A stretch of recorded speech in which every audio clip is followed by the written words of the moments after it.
जय हिंद बच्चों। तो हम लोग आज शुरू करेंगे अपना नया यूनिट अल्कोहल, फिनॉल और ईथर्स। और जैसा जिस मोड में हम लोग पढ़ते हैं इसको भी उसी मोड में आगे कंटिन्यू करेंगे। मतलब अल्कोहल्स को अलग, फिनॉल्स को अलग और ईथर्स को अलग, ताकि सभी चीजें आपको अच्छे से समझ में आए, क्योंकि यही हमारा मुख्य उद्देश्य है कि जो चीजें हम पढ़ रहे हैं वो अच्छे से समझ में आए और उस पर हमें जो क्वेश्चंस हैं वो बनते चले। ठीक है, तो आपको ध्यान रखना है कि पहले एनसीईआरटी में जो रिएक्शंस हैं, एनसीईआरटी में जो पोर्शन है, पहले आपको उसके क्वेश्चंस बनाना है, पहले अच्छे से एनसीईआरटी करना है। क्योंकि जब भी आप टेस्ट पेपर लगाएंगे तो उसमें बहुत सारे ऐसे क्वेश्चंस होंगे जो बाहर से होंगे, मतलब पुराने एग्जाम से रिलेटेड, बहुत पुराने एग्जाम से रिलेटेड भी होंगे और अब वो सिलेबस में नहीं है, तो उनको ध्यान में रखना है आपको, क्योंकि बहुत सारा पोर्शन कट चुका है तो अब उन पे कॉमनली क्वेश्चंस नहीं आ रहे हैं। सब जो बुक में है उसी से रिलेटेड चीजें आपको पूछते हैं आजकल, तो उसी के अकॉर्डिंग हमें अपनी प्रिपरेशन को भी पहले करना है। तो अल्कोहल, फिनॉल और ईथर्स हम लोग स्टार्ट करेंगे। अल्कोहल, फिनॉल्स और ईथर्स, ये वाला यूनिट अब हम स्टार्ट करने वाले हैं। अल्कोहल, फिनॉल और ईथर्स, जिसमें एक एक करके, मतलब बारी बारी से सभी के बारे में हम बात करेंगे। तो सबसे पहले हम बात करते हैं अल्कोहल्स के बारे में। अल्कोहल्स क्या होते हैं? तो हाइड्रोक्सी डेरिवेटिव्स ऑफ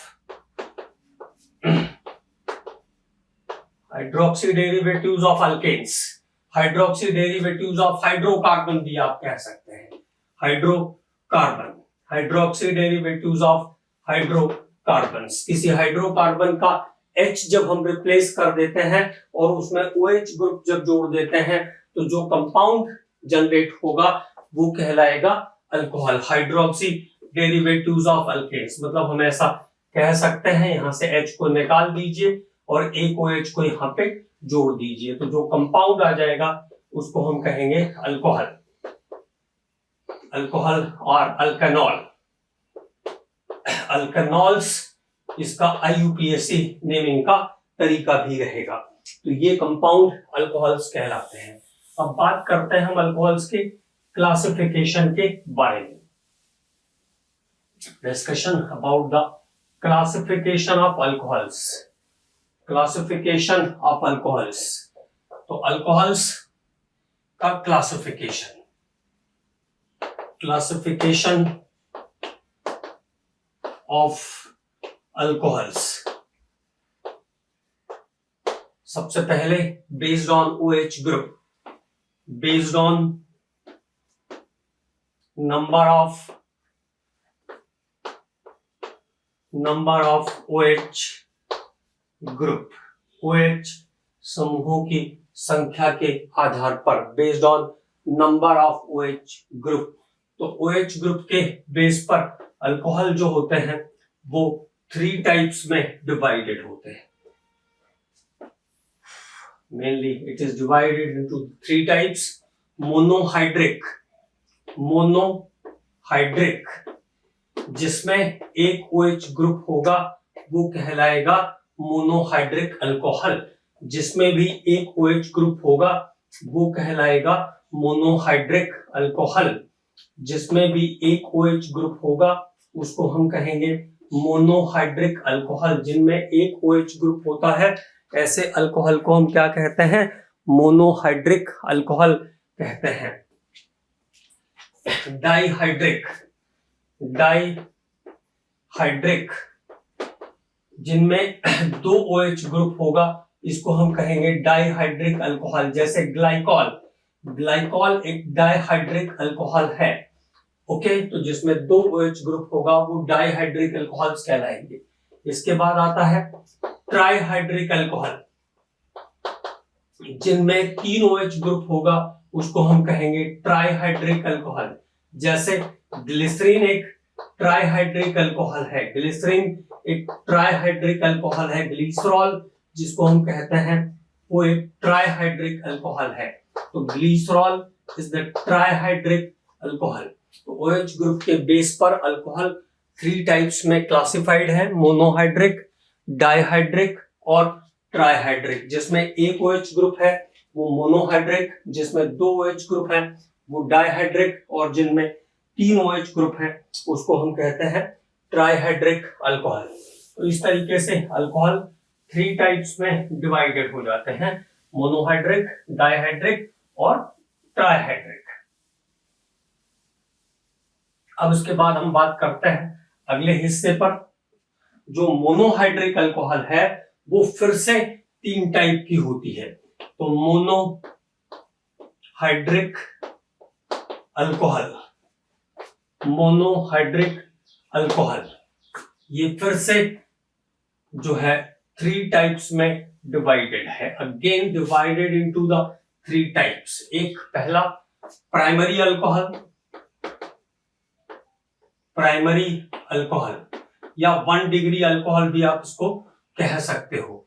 तो ऐसे अल्कोहल्स जिनमें CH2OH ग्रुप मिलता है इसको हम कहते हैं प्राइमरी अल्कोहल। जिनमें CH2OH ग्रुप मिलेगा ये सब कहलाएंगे प्राइमरी अल्कोहल। जैसे हमने लिखा इथेनॉल, प्रोपेनॉल, ब्यूटेनॉल, तो ये सब प्राइमरी अल्कोहल के एग्जाम्पल हैं। जिनमें CH2OH ग्रुप प्रेजेंट होगा वो कहलाते हैं प्राइमरी अल्कोहल या 1 डिग्री अल्कोहल।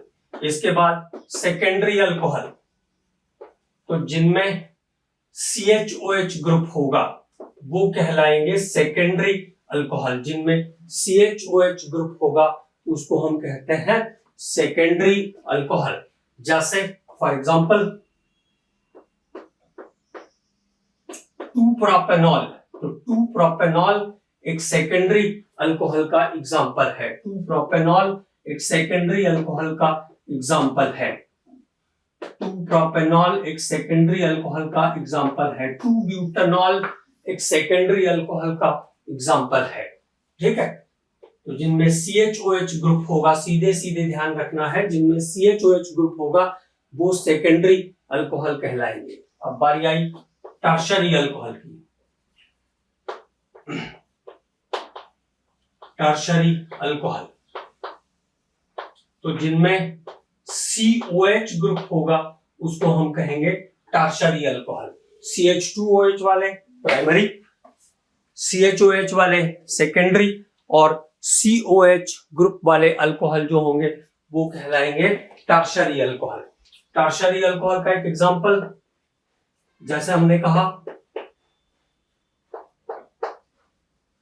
2-मिथाइल 2-प्रोपेनॉल, 2-मिथाइल 2-प्रोपेनॉल एक टर्शरी अल्कोहल है। इसमें कोई भी ऐसा हाइड्रोजन, फ्री हाइड्रोजन उस कार्बन पर प्रेजेंट नहीं है जहां पर OH ग्रुप जुड़ा हुआ है, जिस कार्बन से OH ग्रुप जुड़ा हुआ है। तो ये इसका सेकंड क्लासिफिकेशन हो गया। IUPAC नेमिंग का आपको पता ही है, पहले बात कर चुके हैं हम लोग। अल्केनॉल्स कहते हैं मीथेनॉल, इथेनॉल, प्रोपेनॉल, ब्यूटेनॉल, ये इसका IUPAC नेमिंग का तरीका है।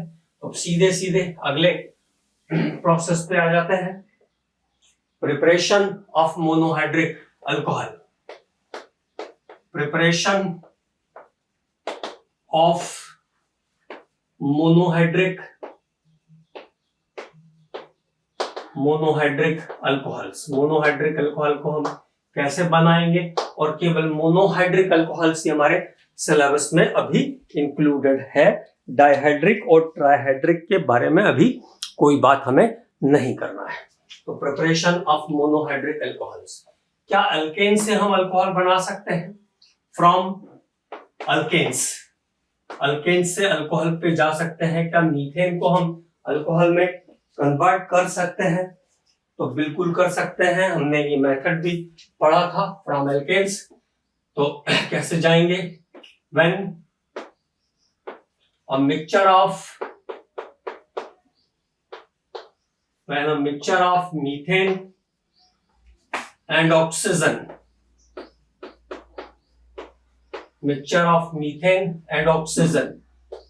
is passed through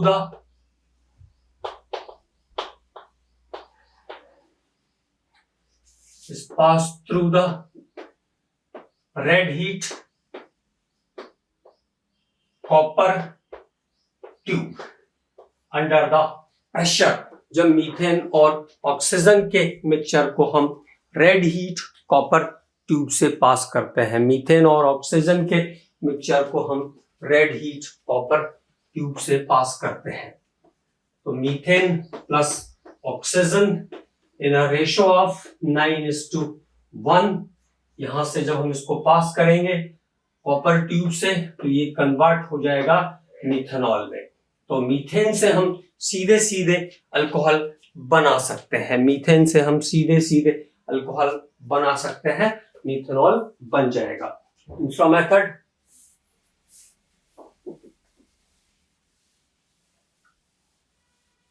अब बात करते हैं सेकंड मेथड पर।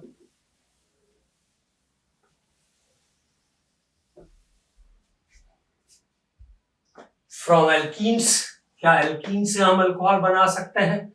फ्रॉम अल्कीन्स तो बिल्कुल बना सकते हैं bye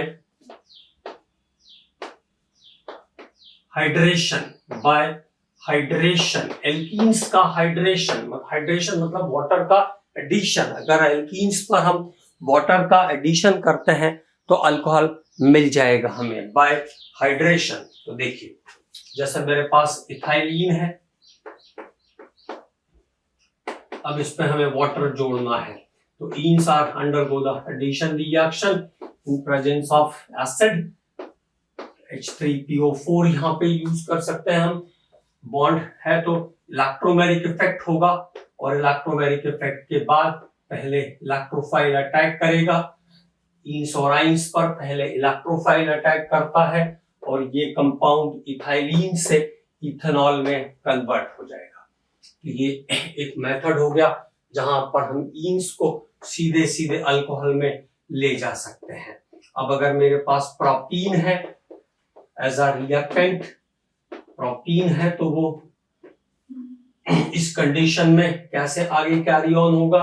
according to Markovnikov rule, negative part उस कार्बन पर जाके जुड़ेगा जिस पर हाइड्रोजन की संख्या न्यूनतम होती है। ओके, तो यहाँ पे लगेगा Markovnikov rule after the electromeric effect. Electromeric effect के बाद यहाँ लग जाएगा मार्कोनिकॉफ रूल। तो ये बन गया 2-प्रोपेनॉल, मतलब सेकेंडरी अल्कोहल भी बन जाएगा। तो ईन्स से भी हम अल्कोहल पे जा सकते हैं। अब आइंस से सीधे अल्कोहल पे हम नहीं जा सकते, बाय कन्वर्जन जा सकते हैं, लेकिन सीधे अल्कोहल पे आइंस से हम नहीं जा सकते, है ना। तो अब तीसरी जो केमिकल रिएक्शन आएगी जिससे हम अल्कोहल बना सकते हैं वो है third, by from alkyl halides. From alkyl halide बड़ा इंपॉर्टेंट रिएक्शन है। Alkyl halide by S N reaction, nucleophilic substitution reaction by S N reaction. तो प्राइमरी हैलाइड अगर होगा जैसे CH3Cl है, KOH एक्वस सॉल्यूशन यहाँ पे यूज होगा, KOH का ये ध्यान रखना है। तो ये हमेशा SN2 से जाएगा। प्राइमरी के लिए जो ऑर्डर ऑफ रिएक्शन होता है वो SN, जो ऑर्डर ऑफ रिएक्शन होता है प्राइमरी सेकेंडरी टर्शियरी में SN2 पहले आता है प्राइमरी में, है ना। तो SN2 का जो ऑर्डर होगा वो प्राइमरी सेकेंडरी और टर्शियरी होगा। यहाँ पे पॉजिटिव नेगेटिव SN रिएक्शन मतलब एक न्यूक्लियोफाइल जहां पे दूसरे न्यूक्लियोफाइल को सब्स्टिट्यूट कर देगा उसको हम कहते हैं SN reaction, nucleophilic substitution reaction.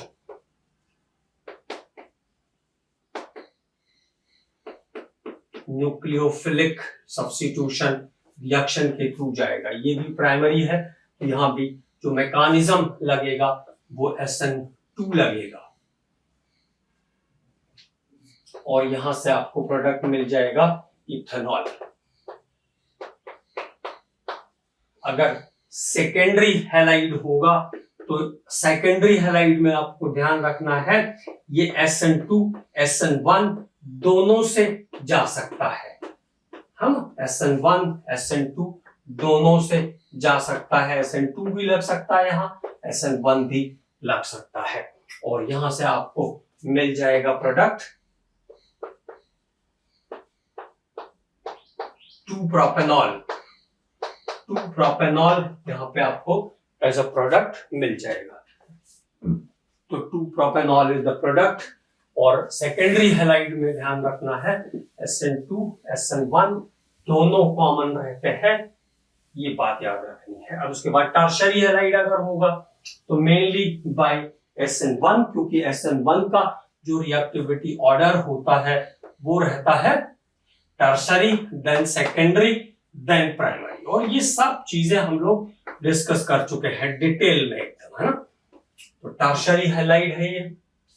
तो टर्शरी हैलाइड में मैकेनिज्म जो फॉलो होगा वो SN1 फॉलो होगा, ये नेगेटिव, ये पॉजिटिव, ये नेगेटिव। तो टर्शरी हैलाइड से जो प्रोडक्ट हमें मिलेगा वो है 2-मिथाइल 2-प्रोपेनॉल।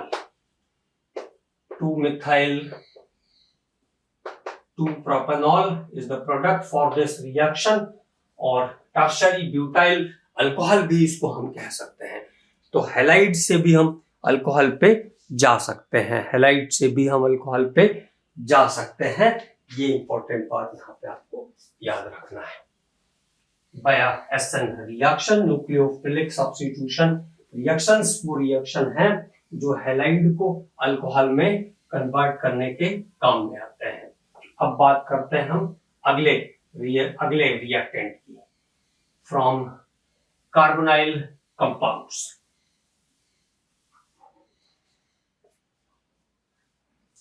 फ्रॉम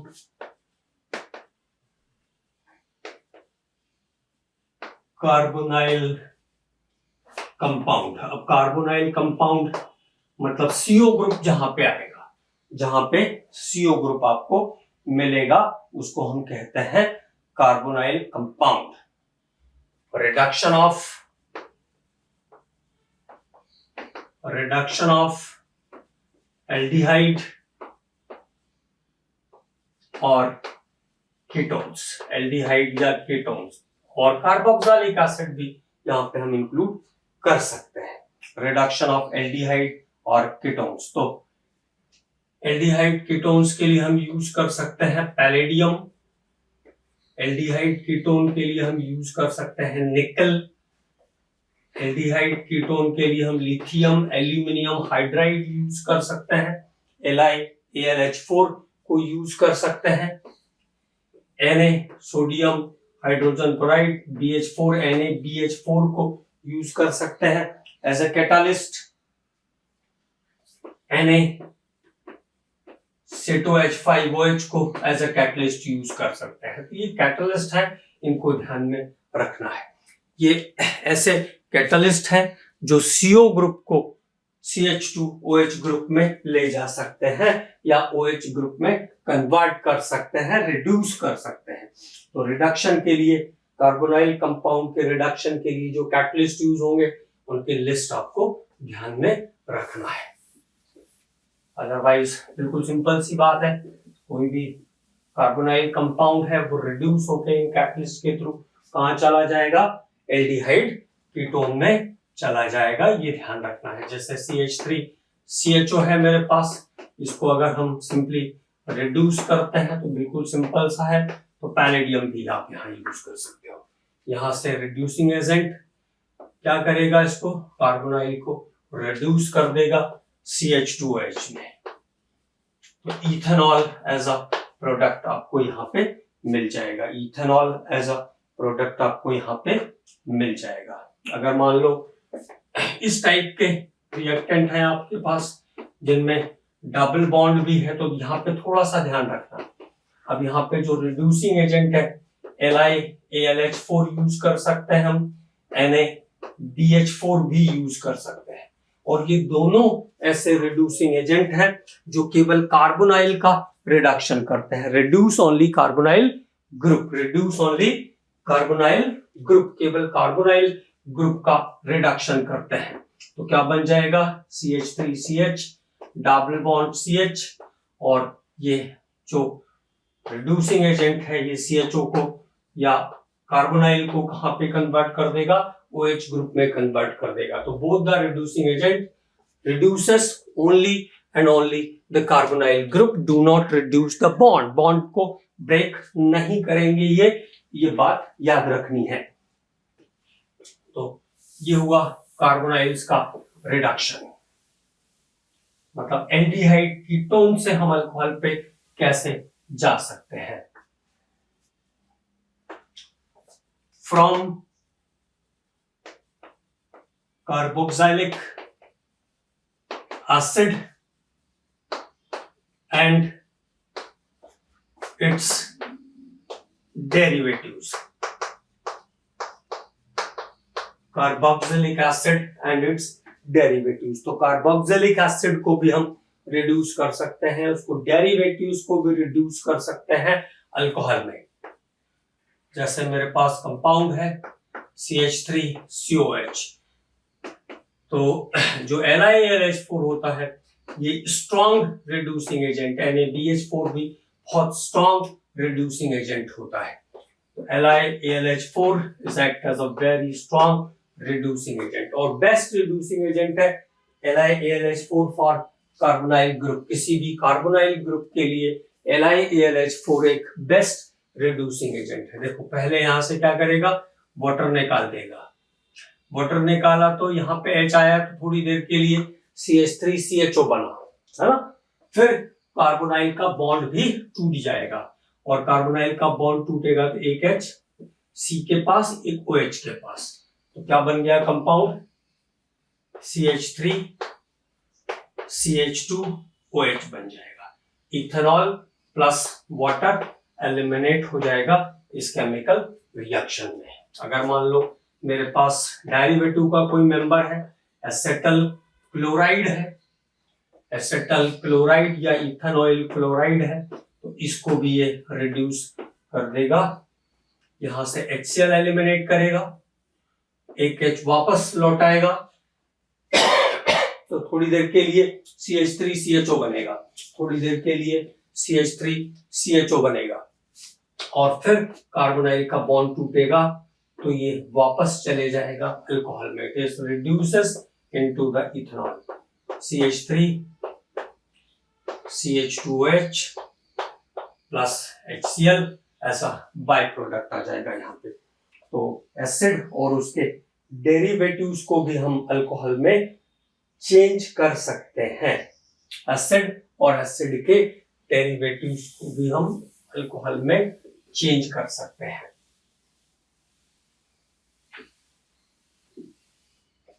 अब अगली रिएक्शन, जैसे मान लीजिए मेरे पास कोई एस्टर है RCOOR, ये है एस्टर। तो एस्टर का रिडक्शन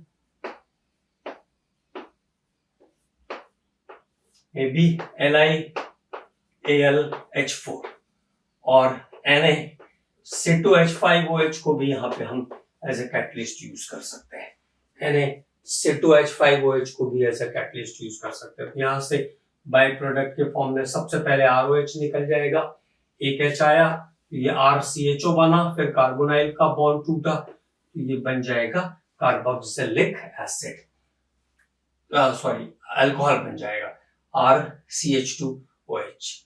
तो RCH2OH, और वहां से पहले ही RCH2OH और ROH, दो डिफरेंट प्रोडक्ट यहाँ पे आपको मिल जाएंगे, दोनों अल्कोहल ही रहेंगे। ROH मिल जाएगा और RCHO बना, कार्बोनाइल का बॉन्ड टूटा तो CH2OH में चले जाएगा। एक इंपॉर्टेंट बात यहाँ पे ध्यान रखना है, when Na-C2H5OH is used as a catalyst,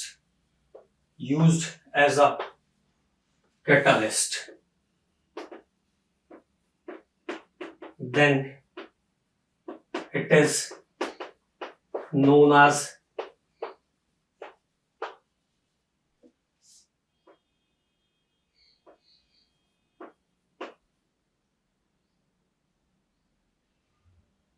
बुबोल्ट Blanc reduction. तब इस रिएक्शन का नाम बुबोल्ट ब्लैंक रिडक्शन कहलाएगा, ये ध्यान रखना है। बुबोल्ट ब्लैंक रिडक्शन कहते हैं इसको हम जब Na(C2H5OH as a catalyst use होता है। Na(C2H5OH as a catalyst use होता है। अब बात करते हैं अगले केमिकल रिएक्शन पर। तो ये हो गया आपका अल्कोहल से कैसे जा सकते हैं उस पर हमने, एसिड और एसिड डेरिवेटिव से कैसे जा सकते हैं उस टॉपिक पर हमने बात कर लिया। अब अमाइन से कैसे जा सकते हैं अल्कोहल पर, इस टॉपिक पर बात करते हैं। फ्रॉम अमाइंस, अमाइंस से कैसे जा सकते हैं अल्कोहल पर उसकी बात करते हैं। तो when amines reacts with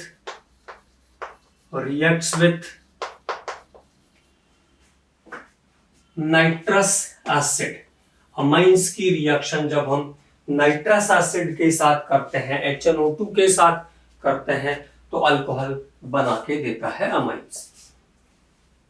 RNH2 ये हुए अमाइंस, और यहां पे आपको ध्यान रखना है OHNO, ये लिखा मैंने HNO2 को, और इसको हमने यहां से ब्रेक कर दिया तो हमको प्रोडक्ट मिल जाएगा।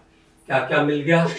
ROH alcohol plus nitrogen plus water, alcohol plus nitrogen plus water, alcohol plus nitrogen plus water. तो अल्कोहल्स बन सकते हैं जब अमाइंस को हम नाइट्रस एसिड के साथ ट्रीट करेंगे, तब अल्कोहल बन सकते हैं जब हम अमाइंस को नाइट्रस एसिड के साथ ट्रीट करेंगे तब। बस एक बात यहाँ पे ध्यान रखनी है, तो इस नोट को याद रखना है। Methyl amine, methyl amine when treated with nitrous acid HNO2, methylamine when treated with nitrous acid, then it do not give, पहले ये लिखो, do not gives methanol. Methyl amine, लेकिन यहाँ पे एक्सेप्शन है, अगर मिथाइल अमाइन को हम नाइट्रस एसिड से ट्रीट करते हैं तो वो मिथेनॉल नहीं बनाता है, वो मिथेनॉल नहीं बनाता है, ये ध्यान रखना है। Methyl amine when treated with nitrous acid then it do not gives methanol, it gives methyl nitrite और डाइमिथाइल ईथर। ये मिथाइल नाइट्राइट या डाइमिथाइल ईथर बना के देता है, मिथाइल नाइट्राइट और डाइमिथाइल ईथर। बिकॉज ऑफ, कारण क्या है? Because of formation of unstable methyl carbocation, और ये इसका लॉजिक है। मिथाइल कार्बोकेटायंस जो बनते हैं वो हाईली अनस्टेबल होते हैं, इसलिए इमीडिएटली रिएक्ट करेंगे, और उस ड्यूरेशन में जो प्रोडक्ट बनेगा वो या तो मिथाइल नाइट्राइट होगा या डाइमिथाइल ईथर होगा। तो ये एक इंपॉर्टेंट बात यहाँ पे छुपा हुआ है, इसको अलग से नोट डाउन करके रखना है। तो मिथाइल अमाइन से मिल जाएगा आपको मिथाइल नाइट्राइट या फिर dimethyl ether as a product. अब अगला जो केमिकल रिएक्शन है हमारा वो है फ्रॉम ग्रिग्नार्ड रिएजेंट।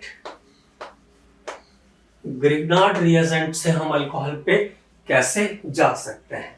तो RMgX को हम कहते हैं Grignard reagent, methyl magnesium halide. तो देखो, पहली स्टेप अगर फॉर्मेल्डिहाइड है मेरे पास और उस पे हम ग्रिग्नार्ड रिएजेंट यूज करते हैं, फॉर्मेल्डिहाइड को अगर हम ग्रिग्नार्ड रिएजेंट से ट्रीट करते हैं तो 1 डिग्री और प्राइमरी अल्कोहल बनेगा, प्राइमरी अल्कोहल बना के देगा आपको, ये 1 डिग्री या प्राइमरी अल्कोहल बना के देगा। अगर आप एसिटल्डिहाइड यूज करते हो, एसिटल्डिहाइड और ग्रिग्नार्ड रिएजेंट, तो यहां से आपको 2 डिग्री और सेकेंडरी अल्कोहल बन के मिलेगा, सेकेंडरी अल्कोहल आपको ऐसा प्रोडक्ट मिल जाएगा। अगर कीटोन्स यूज करते हैं आप, CH3CO CH3 को ग्रिग्नार्ड रिएजेंट या कोई भी कीटोन है उसको आप ग्रिग्नार्ड रिएजेंट से ट्रीट करेंगे तो आपको 3 डिग्री और tertiary alcohol as a product मिल जाएगा, tertiary alcohol as a product मिल जाएगा। तो formaldehyde plus Grignard reagent gives primary alcohol और 1 degree alcohol, acetaldehyde plus Grignard reagent secondary alcohol, और कीटोन्स प्लस ग्रिग्नार्ड रिएजेंट से आपको टर्शरी अल्कोहल मिलेगा। अब 1 बाय 1 हम लोग इसको आगे कैरी ऑन करना सीखते हैं, कैसे बनाएंगे उसकी बात करते हैं। तो पहले फॉर्मेल्डिहाइड लेते हैं, नंबर 1 HCHO फॉर्मेल्डिहाइड, ये है फॉर्मेल्डिहाइड। अब इस पे ग्रिग्नार्ड रिएजेंट का एडिशन करना है। ग्रिग्नार्ड रिएजेंट क्या है? CH3MgBr is the Grignard reagent. CH3MgBr को हम कहते हैं ग्रिग्नार्ड रिएजेंट, CH3MgBr को हम कहते हैं ग्रिग्नार्ड रिएजेंट। तो ये हो गया इसका, देखिए magnesium is the 2 positive, bromine is the single negative, तो ये पॉजिटिव पोल बचा, तो ये पोल कैसा हो जाएगा? नेगेटिव, मतलब कार्बन आयंस यहाँ पर इंटरमीडिएट होगी, और फिर जब ये इस पे अटैक करेगा तो ये नेगेटिव, ये पॉजिटिव, तो नेगेटिव कहाँ जाएगा? पॉजिटिव के पास, और पॉजिटिव कहाँ जाएगा? नेगेटिव के पास। तो जो पहला प्रोडक्ट आपको मिलेगा इंटरमीडिएट CH3, यहाँ पे आ गया है CH3 और ये OMgBr, ओके, ये इंटरमीडिएट प्रोडक्ट का फॉर्मेशन हुआ। और फाइनल प्रोडक्ट लेने के लिए हमें इसको क्या करना है? हमें इसका फाइनल प्रोडक्ट लेने के लिए हमें इसका करना है हाइड्रोलिसिस। तो फिर हमने इसको वाटर से ट्रीट किया, वाटर से ट्रीट करेंगे तो ये आपको प्रोडक्ट मिल जाएगा। ये मिल गया आपको 1 डिग्री का अल्कोहल CH3CH2OH और साथ में MgBr के साथ OH, hydroxy magnesium bromide, hydroxy magnesium bromide के साथ आपको मिल जाएगा इथेनॉल। तो ये प्रोसीजर है ग्रिग्नार्ड रिएजेंट से अल्कोहल लेने का। अब बात करते हैं सेकंड रिएक्शन, एसिटल्डिहाइड से कैसे आगे जाएंगे वो देखते हैं। तो CH3CHO ये है एसिटल्डिहाइड, CH3MgBr ये है ग्रिग्नार्ड रिएजेंट, नेगेटिव पोल और positive pole, electromeric effect negative positive, ठीक है। अगला जो इंटरमीडिएट आएगा वो CH3CH, ऊपर एक CH3 और आ गया है OMgBr। इसके बाद इसको हम हाइड्रोलाइज करेंगे, तो जब आप उसको हाइड्रोलाइज करोगे तो आपको यहाँ पे 2 डिग्री अल्कोहल मिल जाएगा। CH3CHOH और MgBrOH, तो यहाँ से 2 डिग्री अल्कोहल जनरेट हो जाएगी, 2 डिग्री अल्कोहल जनरेट हो जाएगी। तो एसिटल्डिहाइड से जाएंगे तो मिलेगा 2 डिग्री अल्कोहल।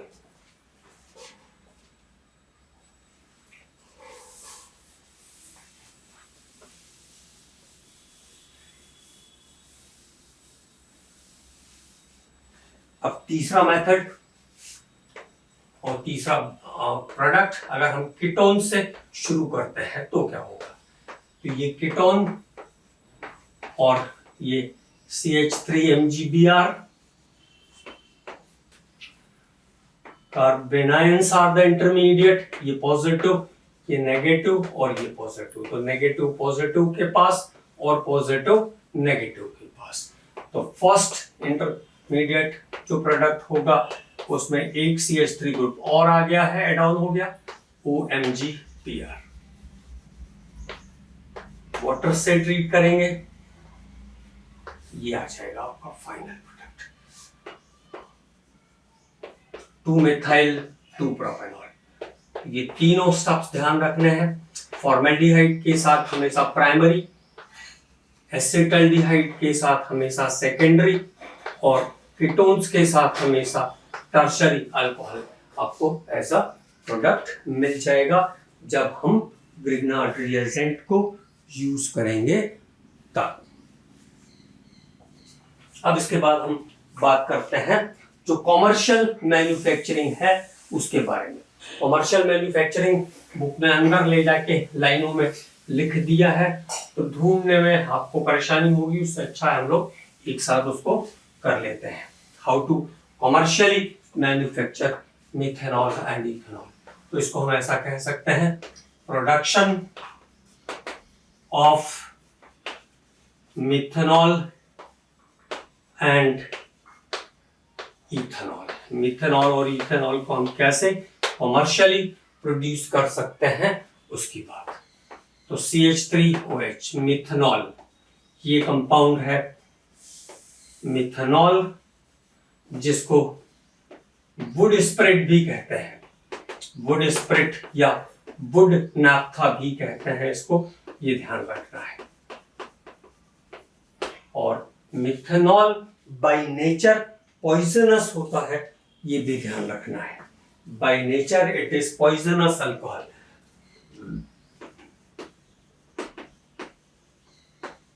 पॉइजनस अल्कोहल होती है मिथेनॉल। इसको डाइजेस्ट करने के जो एंजाइम जरूरत पड़ती है, जिन एंजाइम्स की, वो ह्यूमन बॉडी के अंदर नहीं होते हैं, इसलिए मिथेनॉल हमारे लिए पॉइजनस अल्कोहल है।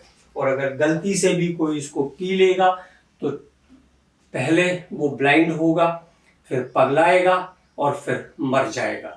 मतलब स्टेप बाय स्टेप चीजें चलती है। इसलिए देखिए, कॉमनली हम लोग एक न्यूज पढ़ते हैं पेपर में कि जो बहुत सारे लोग जहरीली शराब पीने से मर गए, बहुत कॉमन बात है ये, है ना। तो जो जब कभी प्रोडक्शन के समय मिथेनॉल सिंथेसिस हो जाता है, जैसे जो लोग लोकल एरिया में बनाते हैं, जो लोग इंडस्ट्रीज में बना रहे हैं उनके पास तो टेस्टिंग की मशीनें होती है, लेकिन जो लोकल एरिया में बनाते हैं उनके पास टेस्टिंग की कोई मशीन नहीं होती। बना देंगे और सीधे पिला देंगे, तो इंसान का मरना निश्चित है ना। तो ये ध्यान रखना है कि जो पॉइजनस अल्कोहल जिसके ड्रिंकिंग से बहुत सारे लोग हर साल मर जाते हैं, वो है methanol, because there is no enzymes in the human body which is used to digest the methanol. अब कैसे मिथेनॉल से हम जाते हैं, मिथेनॉल बनाते हैं कॉमर्शियली, तो इसके दो प्रोसीजर हैं। वाटर गैस पहला है, फ्रॉम वाटर गैस। तो coke, red heat coke, red heat coke पर डालेंगे हम steam, water vapours. Red heat coke पर डालते हैं वाटर वेपर्स, तो मिल जाएगा एक कॉम्पोजिशन CO+H2 का। CO+H2 को हम कहते हैं वाटर गैस, और कभी CO+N2 रहेगा तो उसको प्रोड्यूसर गैस कहते हैं, ये भी याद रखना। CO+N2 को क्या कहते हैं, प्रोड्यूसर गैस, और CO+H2 को क्या कहते हैं, वाटर गैस। इसके बाद इसका कैटालिटिक हाइड्रोजनेशन करेंगे। Catalytic hydrogenation of water gas, water gas का कैटालिटिक हाइड्रोजनेशन बड़ा इंपॉर्टेंट है, क्वेश्चन आ चुका है। CO+H2 के अंदर हाइड्रोजन डालेंगे, ZNO और Cl2O3, Cr2O3 एंड हाँ Al2O3, Cr2O3 Al2O3 के प्रेजेंस में कैटालिटिक हाइड्रोजनेशन करेंगे इसका, तो मीथेनॉल मिल जाएगा। और यहाँ से मीथेनॉल को हम कॉमर्शियली प्रोड्यूस कर सकते हैं, बल्कि Cr2O3 और Al2O3 रहने दीजिए। Cr2O3 या Al2O3 के प्रेजेंस में कैटालिटिक हाइड्रोजनेशन करने पर वाटर गैस मीथेनॉल में कन्वर्ट हो जाता है। एक मेथड ये ध्यान रखना है। दूसरा मेथड है from green would destructive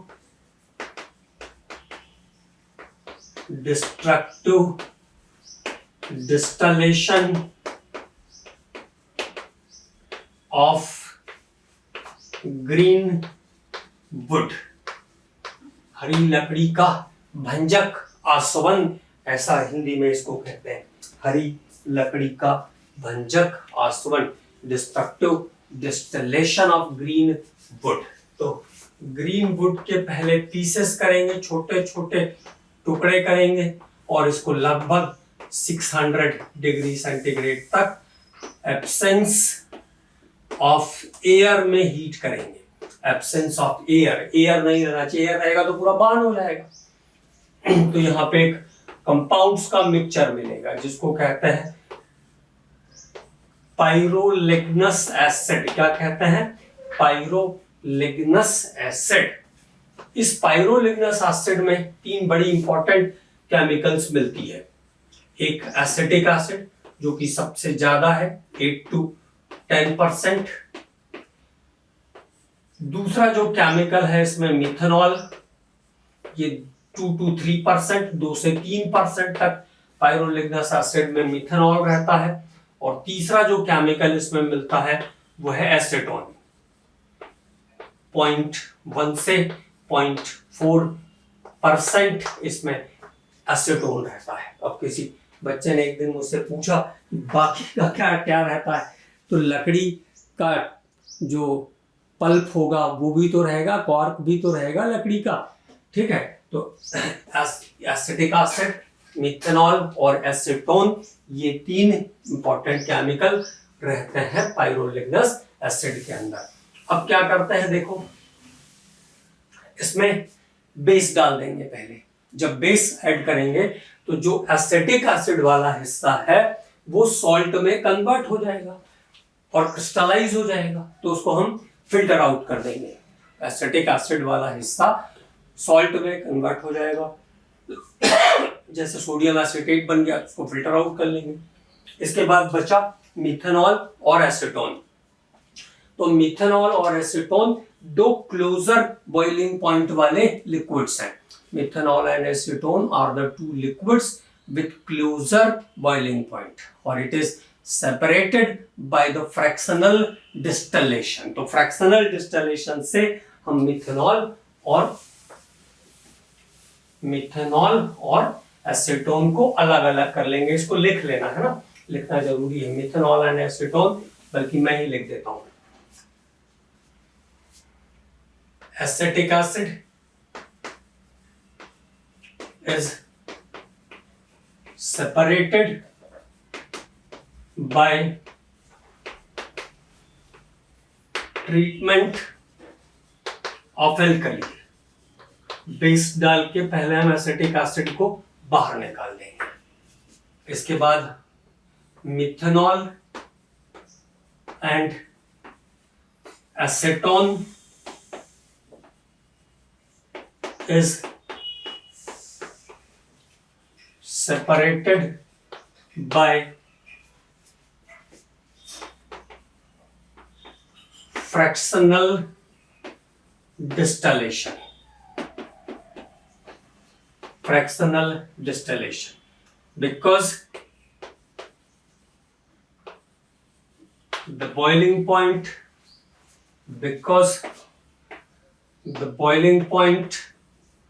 of methanol is 65 degree centigrade and boiling point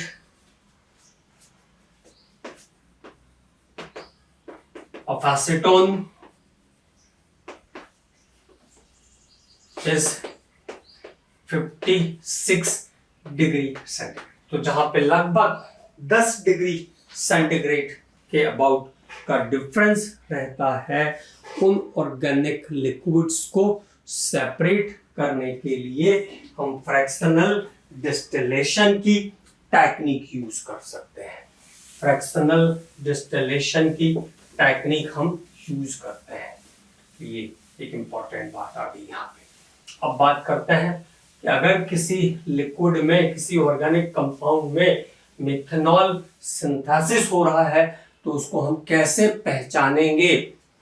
that is identification of methanol by treatment with salicylic acid. कौन सा कंपाउंड यूज करते हैं मिथेनॉल को पहचानने के लिए? Salicylic acid. Salicylic acid. तो अगर मिथेनॉल बन रहा है किसी कंपाउंड में और उसमें आप थोड़ा सा सैलिसिलिक एसिड डाल दो, OH COH is called salicylic acid, तो यहाँ पे आपको एक स्पेसिफिक कंपाउंड मिलेगा। ये आया वाटर, और यहां से आपको जो कंपाउंड मिल जाएगा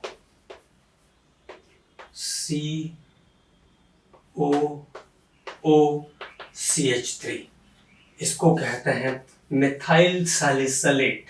मिथाइल सैलिसिलेट। और क्या कहते हैं?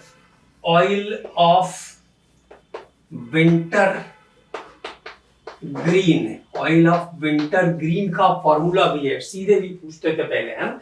ऑयल ऑफ विंटर ग्रीन क्या होता है? तो मिथाइल सैलिसिलेट को हम कहते हैं ऑयल ऑफ विंटर ग्रीन। अब कभी किसी ने पूछा आपसे कि ऑयल ऑफ विंटर ग्रीन को कभी स्मेल किया है, तो जैसे ही नाम आएगा आपको समझ में आ जाएगा। आयोडेक्स। जितने भी बाम वाले पेन किलर होते हैं जो ऊपर से स्किन के ऊपर से लगाते हैं, उसमें सब में मिथाइल सैलिसिलेट होता है। आयोडेक्स, विक्स, ये सारे केमिकल जो पेन बाम्स हैं वो कहलाते हैं मिथाइल सैलिसिलेट। ठीक है, आयोडेक्स, विक्स। और नेचुरली ये कहाँ मिलेगा? यूकेलिप्टस की लीव्स में। यूकेलिप्टस की जो पत्तियां होती हैं उसमें ऑयल ऑफ विंटर ग्रीन रहता है। ये एक इंपॉर्टेंट बात है। यहाँ तक हम लोग आ गए मिथेनॉल तक। अब इसके बाद इथेनॉल का कमर्शियल प्रोडक्शन और फिर फिजिकल और केमिकल प्रॉपर्टीज अगले लेक्चर में कवर करेंगे।